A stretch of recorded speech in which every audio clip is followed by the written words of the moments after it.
देखिए अब यहाँ पर थोड़ा सा फोकस कर लिया जाए कि आखिर करारोपण की आवश्यकता क्यों पड़ती है, ठीक है। और इस बिंदु के अंतर्गत बोले तो करारोपण की आवश्यकता के अंतर्गत यह समझ में आ जाएगा कि किसी राजसत्ता या राज्य सरकार को करारोपण की आवश्यकता क्यों पड़ती है। क्या अन्य साधनों से करारोपण से प्राप्त राजस्व की भरपाई नहीं की जा सकती? किसी अर्थव्यवस्था में सरकार द्वारा करारोपण की आवश्यकता को निम्न बिंदुओं के आधार पर स्पष्ट किया जा सकता है? नहीं। तो सरकार के लिए सबसे महत्वपूर्ण आवश्यकता अपने सामाजिक कार्यों के लिए किए जाने वाले व्यय की पूर्ति के लिए आय प्राप्त करना निर्धारित की गई। सबसे पहला यह आवश्यकता अत्यंत ही प्राचीन तथा सार्वभौमिक रूप में देखी गई है। विकास के दौर में सरकारों के सामने एक अन्य चुनौती स्वयं की अर्थव्यवस्थाओं को संतुलित स्तर पर चलाने की रही है और अर्थव्यवस्था के नियमन एवं नियंत्रण के लिए सरकारों द्वारा करारोपण का सहारा लिया गया है।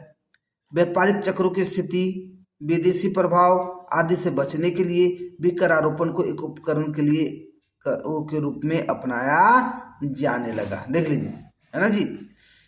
तो व्यापारिक चक्रों की स्थिति, विदेशी प्रभाव आदि से बचने के लिए भी करारोपण का एक उपकरण के रूप में अपनाया जाने लगा। समाज में व्याप्त अनेक विसंगतियों को दूर करने के लिए भी करारोपण पद्धति का सहारा समय समय पर सरकारें लेती रहती है।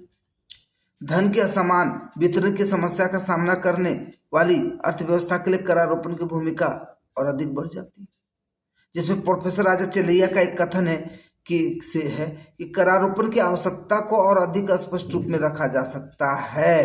तो करारोपण की आवश्यकता को और अधिक रूप में देखे, यहाँ पर जो मेनली था वो तो आपने देखा, लेकिन यहाँ राजा चेलैया का जो स्टेटमेंट है उसके आधार पर यह देखने को मिलेगा कि करारोपण की आवश्यकता को और अधिक मतलब की जरूरत है क्या।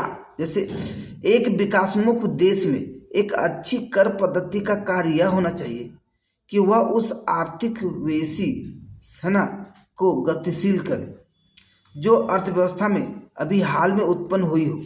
आर्थिक वेसी उस अंतर को कहते हैं जो वास्तविक, देखिए आर्थिक वेसी उस अंतर को कहते हैं जो वास्तविक चालू उपज तथा वास्तविक चालू उपभोग के बीच पाया जाता है।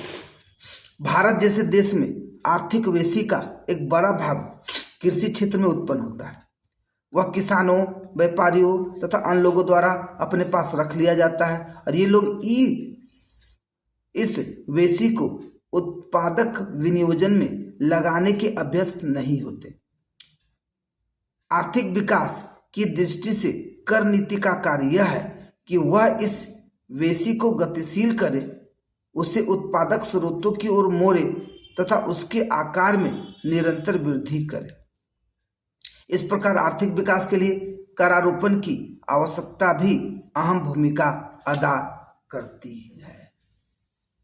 नहीं, इसमें आप देखोगे वेट का कॉन्सेप्ट भी देखने को मिलती है। नहीं,